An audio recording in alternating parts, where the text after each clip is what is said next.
Hello everyone, welcome back to my channel. So today's topic is about manometer, which is a pressure measuring device at a point in a fluid by balancing the fluids of same or different type in the column. So here column refers to a tube which is given in the diagram as I will show you. So here manometer has mainly two types, that is simple and differential. So again the simple manometer is differentiated here. It is just a pressure measuring device and it has many types of manometers in it. What is happening means we have to balance the fluids so that we can find out the pressure of the unknown fluid. Okay, so here first one is simple manometer. It has one end connected to a point where pressure needs to be measured and other end is open to the atmosphere. So three types are there: piezometer, single column manometer, U-tube manometer. Piezometer. So this is a simple type of manometer here. It is simplest of them all.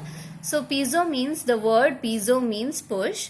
So pushing the fluid will help us to know what is the height, and then in turn we can measure the pressure itself. See here the pressure formula is rho GH. Here rho is the density of that fluid. G is the acceleration due to gravity. 9.81 is the value. 9.81 meter per second square. So h is the height. The total thing is given as Newton per meter square. Okay, so second one comes to U-tube type of manometers. So here two types are there again. In this, gauge pressure and vacuum pressure measuring manometers are there. See, what is U-tube manometer? You don't have to be panicking due to the name.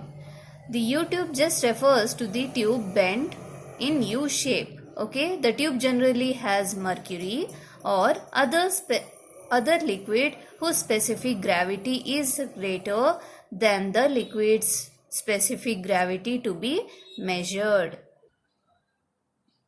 So here for gauge pressure, what is the formula we are trying to find out here? Okay, so gauge pressure means the pressure which is measured keeping the atmospheric pressure as a reference point. Okay, so here we have given at a point A, we are measuring the pressure and what it is with the reference of datum line XX. So here H1 is the height of the light liquid in the column. Okay, so light liquid above the datum line. So one more liquid will be there, that is heavy liquid, which is also above the datum line. Rho 1 and rho 2 are the densities of light and heavy liquids respectively.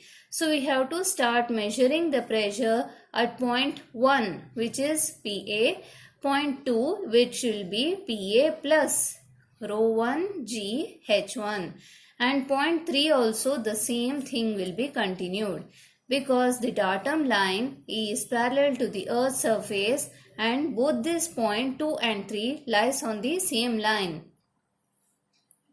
See here, as per the point 4 is concerned, PA plus rho 1 GH1 minus rho 2 GH2 equals 0.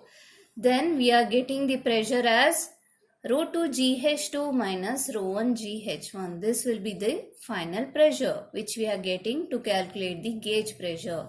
Whereas vacuum pressure is concerned, we have the same thing in negative terms. Only the thing is negative is there. Okay, negative sign will be there.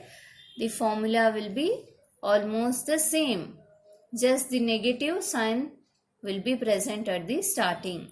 Why? Because vacuum is a condition of a place without air and hence the name. Vacuum means a place or a condition where there is no air, hence the pressure will be decreased or less. Hence this is the formula. I hope you have understood all these things. Thank you.